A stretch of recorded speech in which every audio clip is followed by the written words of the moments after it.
จักแน่เลยพี่น้องเลยเขาทำมันก็หัวมิเตหัวสิแปลกยังให้บอกแดงกับมันก็มีน้อยๆเนาะมันจะเก็บเอาย่าวแล้วบอกเขาให้ย่ามนี่ซ้ำนี่ตามกันไอ้เนี่ยตามกันไอ้เนี่ยกับหัวถึกเส้นเขาเส้นไม่พี่น้องเลยขอหัวพี่น้องเลยด้วยว่าศอกนึงหรอบอกกลัวหรือบอกด้วยเลยเพลงหัวเขาแสดงว่าเงาเติบเนาะจนพ่อก็จัดเสียหยาให้ซ้ำนั่นนะเสียหยาเลยบ่ซ้ำนั่นหรือว่าเสียก่อนนั่นแล้วเสียแป้นบ่ได้ที่บัดนี้เสียหยาหัวตลอดเลยเนาะพาหัวกับหัวกันเลยเหยาะทีมงานหัวแล้วพี่น้องชุดนอกขึ้นเลิกใกล้นะ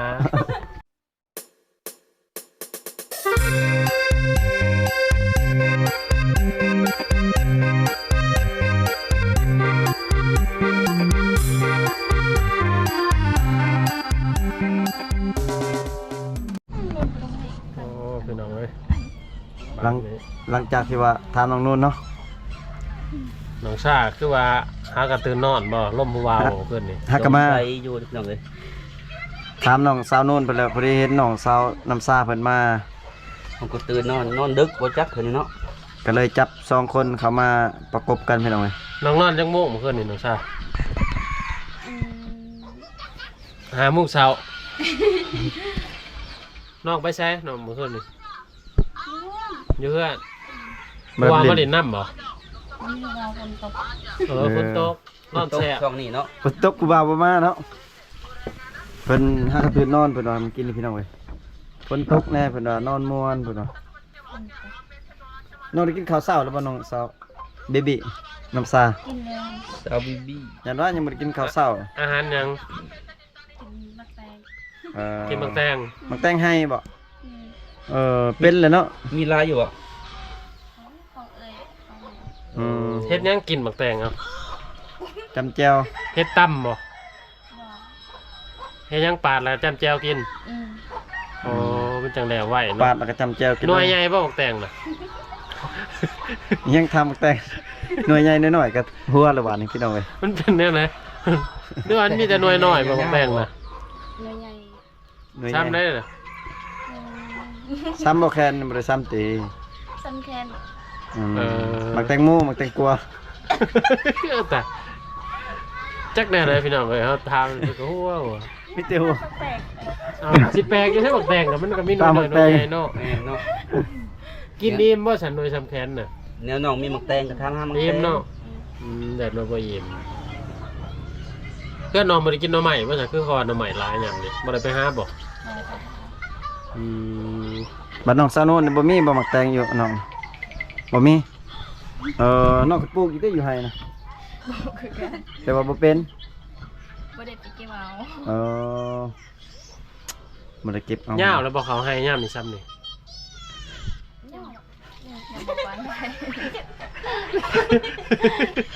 ตามกันไอ้เนี่ยตามกันไอ้เนี่ยกับหัวถึกเส้นเขาเส้นไม่เป็นไรเลยขอหัวพี่น้องเลยเช้าซ่าเส้นอารมณ์ดีพี่น้องในว่า2 คืบ1 2 คืบด้วยว่าศอกนึงหรอบอกกลัวหรือบอกด้วยอะไรเพลงหัวเขาแสดงว่าเงาเติบเนาะจนพ่อก็จัดเสียหยาให้ซ้ำนั่นนะเสียหยาเลยบ่ซ้ำนั่นหรือว่าเสียก่อนนั่นแล้วเสียแป้นบ่ได้ที่บัดนี้เสียหยาหัวตลอดเลยเนาะพาหัวกับหัวกันเลยเหยาะทีมงานหัวแล้วพี่น้องชุดนอกขึ้นเลิกใกล้นะจะบ่หาผู้ไปเสียช่วยดิหยาจะพกโพดคือแบบคือน้องว่าแบบชวนร้ายไอ้ถามว่าคือแบบเฮ็ดให้ก็ต้องเสียหยา3 เทื่อมันบอกจังได๋ฮู้เขายังอีกจักเทื่อนึงเสียนี่ยังอีกจักเทื่อนี่นั่นก็เทื่อ2ประมาณใช่มั้ยเขาเอาข่วงบ่จังเสียอีกมันก็บ่ได้6ปานใดเนาะเสียหลายเทื่อแล้วเนาะคือสิแปนครับแต่ว่ามันก็สิออกแน่เนาะแต่ว่ามันบ่หลายย่ามพ้นนี่มันก็โป่งไว้ในหญ้าก็ชุดเราฉีดบ่ได้บ่เขาบ่ให้ฉีดบ่หรือว่าบ่มีคนฉีดหญ้านะเดี๋ยวฟ้าทีมงานหัวเลย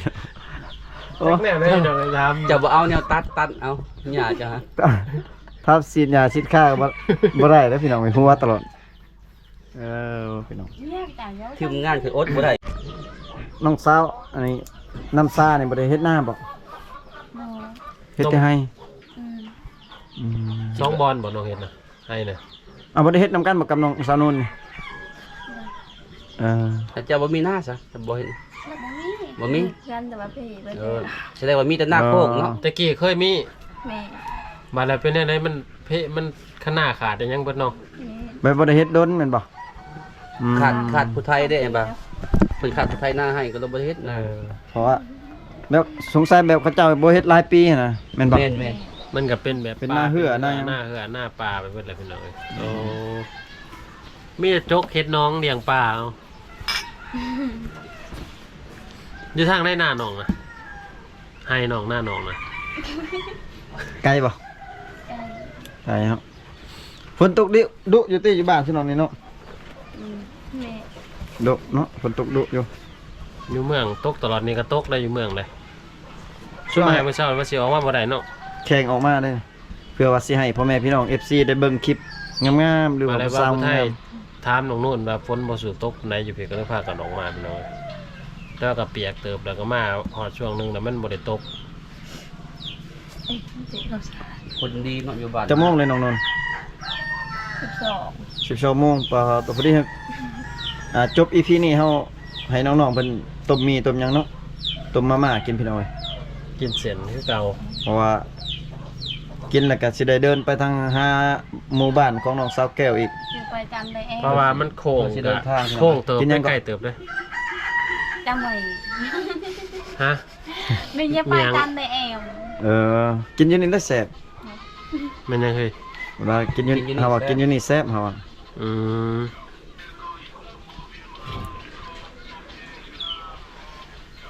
แกแล้วก็แล้วก็ อ๋อฝนสิตกนี่นี่พี่น้องเอ้ยฟ้ามืดครึ้มอยู่พุ่นสิตกห้ำห้วยแล้วพี่น้องเอ้ย ของสื่อของขายยังหลายอยู่บ่น้องนุ่นในห้อง เบิร์ดแล้ว เบิดแล้วยังบ่ได้ซื้อต่อ บุมีเงินซื้อไปซื้อต่อ เออ เอาน้องบ่ได้ซื้อเข้าไปซื้ออันเครื่องมาขายต่อเลยบ่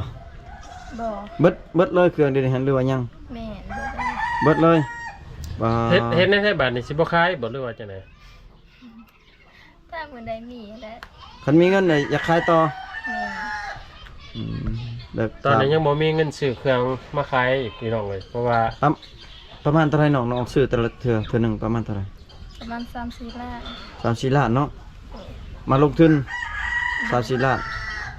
จะได้ทุนอยู่ดีกำไรอยู่ดี กำไร ประมาณ5-6,000 บาทเนาะ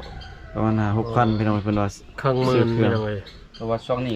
หลายๆบ่ซื้อยังไงตามน้องเคยซื้อแต่ละเทื่อเงิน3ล้านน่ะ หนูมักซื้อเครื่องอาณาประเภทอาหาร อืม เป็นลูกซีดหรือว่าโครง อื ไก่เอามาม แต่ว่าบ่รู้ทัน เอามาขายบ่หรือมาเสียบขายเองหรือว่าแบบจังได๋ มาเสียบขาย บ่ได้ขายเลยเนาะเพราะว่าเขากลับมาแต่ให้แต่สวนก็เขาเจ้าซื้ออาหารกัน อยู่เพื่อน เยือนของน้องน้ำซ่าได้บ่ได้ขายเครื่องบ่น้องบ่ได้ขายบ่ขนมบ่ บ่ บ่เคยขายคือว่า อยากได้หลักต่างอยากได้จัง คือว่าน้องแบบสาวโสดแบบอัน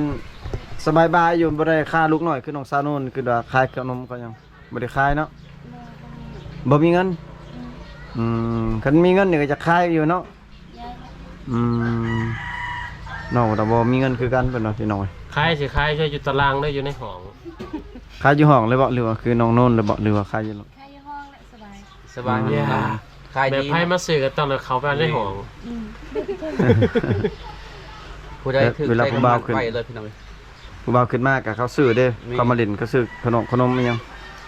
เคยบ่ซุมน้องสองคนไปหับแขกนํกันแบบเขาเจ้ามานำนะแบบชาวนุ่มบ้านมานำแล้วไปนั่งเล่นนั่งหัวน่ะเคยบ่ผู้ใดได้เงินหลายกว่ากันเอา ต้องให้ บ่ ติป เขาให้ติปไปผู้ใดได้หลายกว่ากัน2คน เดี๋ยวบ่ให้เสมอกันเลยบ่ สำคัญ สำคัญแต่เจ้าว่า50เจ้าก็50น้องมึง50เนาะ เรื่องว่าให้เงินแบบค่าใช้เวลาเงินติปเงินหยังนี่ผู้ใดเป็นคนให้บ่ผู้มานำเฮาน่ะบ่ให้ แค่ แขกคนนั่งกินเบียร์นำฮะ แขกผู้นั่งผู้เข้ามาแต่ทางอื่นเนาะ อืม เทื่อละจักพันบัดนี้เท่าไหร่เอา ไม่ได้ถอดตา 10,000 20,000บ่หรือว่าสนะ50แสนหนึ่ง 50 เดือนละ50,000 เนี่ยฝนตกเลยนึง ผมยังบ่ได้แล้วทีมงานครับพี่น้อง แสดงว่าคันนั่งเบิดคืนนั่นได้แล้วเนาะ2-3แสนเนาะ แม่ นางบ่ขึ้ คัน น ชุบน้องล่มเก่งอีแห่งในร้านได้เนาะยั่วแล้วก็บ่าวเว้ากับเขาแล้วก็เขาให้ที่ถึงใจเขา แล้วพวกน้องบ่ได้มอมเหล้าให้เนาะให้เมาไว้ๆก็เจ้าให้หลาย ม่อมให้เขาเมาแล้วเขาบ่จักอีหยังก็เขาก็ให้ร้ายโลดนะ ส่วนหลายแม่นงานหยังน้องแบบส่วนน้องไปยินเหล้ายินเบียร์งานดองงานหยังบ่มีงานหยัง เงินดองกินงานหมด อืม อืมจะได้สิเป็นงานใหญ่เนาะ งานดองงานกินงะพี่น้องเอ้ย ก็สิว่าไกทางแบบผู้สาวเขาจักก็มีรายได้อีก2ทางหนึงเลย แม่ แบบนี้เพราะว่าพอได้ซื้อเขาเอิ้นว่าหยังเครื่องแต่งหน้าแต่งหยังซื้อเสื้อซื้อผ้าพี่น้องเอ้ย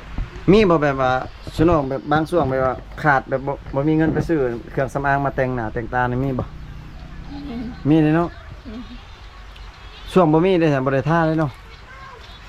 บ่ได้ท่า อดท่าเนาะ ขนาดบริท่าเครื่องสำอางแบบตลอดได้พี่น้องเว้ยยังงามพี่น้องสาวอยู่ในเขตชนบทเฮาพี่น้อง ขันงามแต่งตลอดนี่เนาะมีเงิน แม่ มีครับ ถ้าว่าพ่อแม่พี่น้องเอาไปอยู่ไปนํนี่หรือว่าแต่งไปอยู่นํนี่ถือว่า อาจสิกว่านี่ แต่งขึ้นไปหน่อยหนึงถือว่างามพี่น้องเอ้ย อืม อันเทียบใส่กับดารา23บ่ได้มาฮอด27กันแล้วพี่น้องเอ้ย บ่ธรรมดาพี่น้อง ก็งามอยู่แล้วพี่น้องเอ้ยแบบขาวแบบงามแบบธรรมชาติพี่น้อง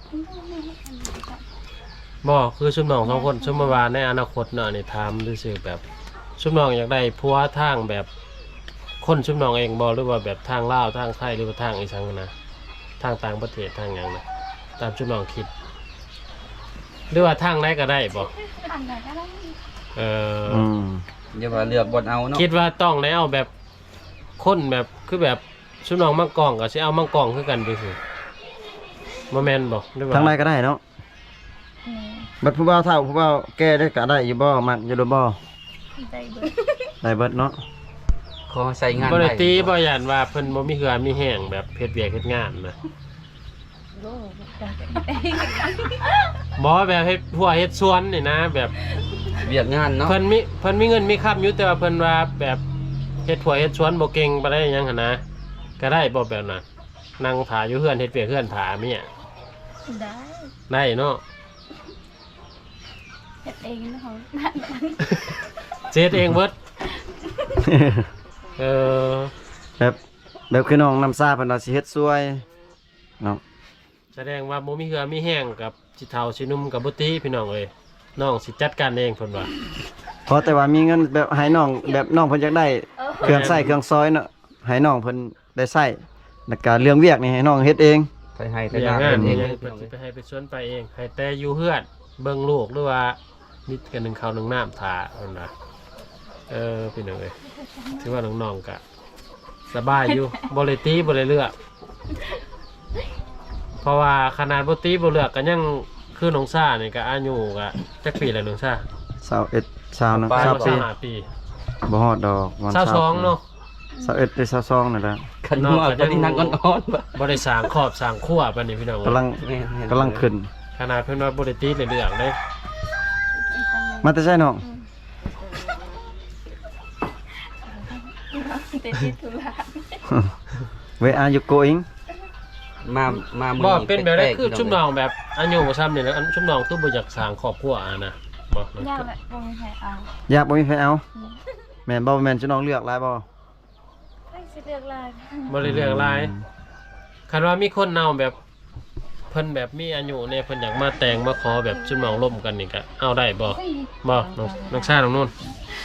แต่ว่าชุมน้องร่วมกันเนี่ยถูกมุกถูกใจอะนะเพราะว่าคือว่าน้องว่าอยากได้คู่ได้ข้องเนาะถ้าสมมุติว่าเพิ่นแบบร่วมกันแล้วเพิ่นมาแต่งมาขอเลยจะมาหาพ่อแม่น้องนะได้บ่ ได้ ได้เนาะก็ถูกใจเนาะแต่ที่สำคัญก็ต้องได้ร่วมกันก่อนเพื่อให้เข้าใจกันเนาะ เรื่องหน้าตาได้ซะน้องมักแบบรอๆอยู่บ่ บ่เกี่ยว บ่มักเนาะ เกี่ยว หน้าตาบ่เกี่ยว กิเลคือครับช่วยคือทีมงานช่วยกันได้อยู่ติ ได้เบิดเนาะ แสดงว่าเรื่องหน้าตาผิวพรรณแบบคือแบบพ่อห้างพ่อหมายนี่ได้ซะ บ่เกี่ยว บ บ่เกี่ยว เอาได้เนาะ ลูกติดก็ได้เนาะ อ๋อตัวพี่น้อง เอา เอ้ ได้ ย หมดทุกที่เลย แสดงว่ารับได้ทุกอย่างพี่น้องที่เป็นอ้าย ขาดองเท่าไรขาดองสมมุติว่ามีคนยังไงพี่น้อง อาดองในแพงอยู่บ่น้อง จำคนใหญ่ก็บอกกัน เออต้องเลยว่าก็พอก็แม่ พ่อแม่พี่น้องเอ้ย สมมุติว่าผู้บ่าวบ่มีก็ลดลงมาเนาะแม่นบ่ลดได้อยู่ติ แม่ เอ่ออีกอย่างมาทั้งเฮากับช่วงทักช่วงน้องก็มักเพิ่นแน่เด้มักผู้บ่าวแห้งก็ห้อยบ่มีก็จำเป็นนั่นแหละ คันนี้ประมาณ10-20ล้านเนาะ 10 ล้านนี่คือสิได้บ่10 ล้านนี่เอาได้บ่สมมุติว่า อะไร เอาได้เนาะ ได้ ปลาตัวพี่น้องเว้ย การออกมาสำคัญ เอาเงินมาให้10 ล้านถือว่าเอาไปเลยพี่น้องเว้ยหัวใจ1ดวงแถมอีก1 สำคัญอยู่ที่จิตใจเนาะ คือน้องสาวนุ่นนี่ถ้าผู้ใดเอาไปก็ได้ซื้อ1แถม1พี่น้องเว้ยถ้าว่าเป็นน้องสาวน้ำซาก็ได้ผู้เดียวพี่น้อง คอยสร้างเอาตำลังบ่ แม่นถ้าว่า FC ท่านใดที่ว่าผลิตบ่ได้หรือว่าเฮ็ดลูกบ่ได้ก็สามารถเอาน้องนุ่นไปเพราะว่าได้เลย แม่น อืมนี่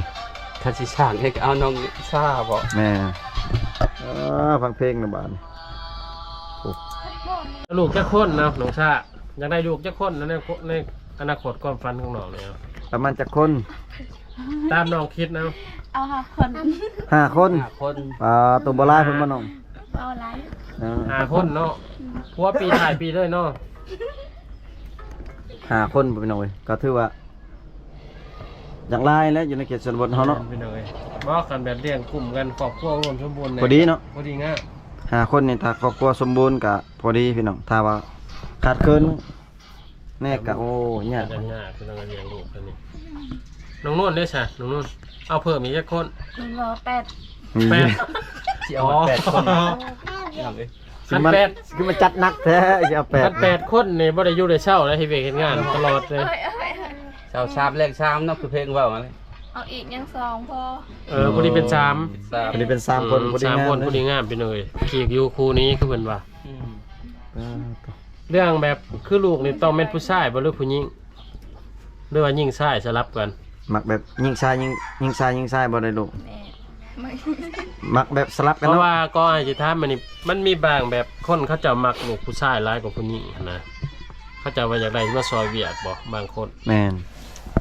คือในเขตนอกนี่คือสิแม่นผู้ชายนี่สำคัญเติบเลยลูกผู้ชายเนาะ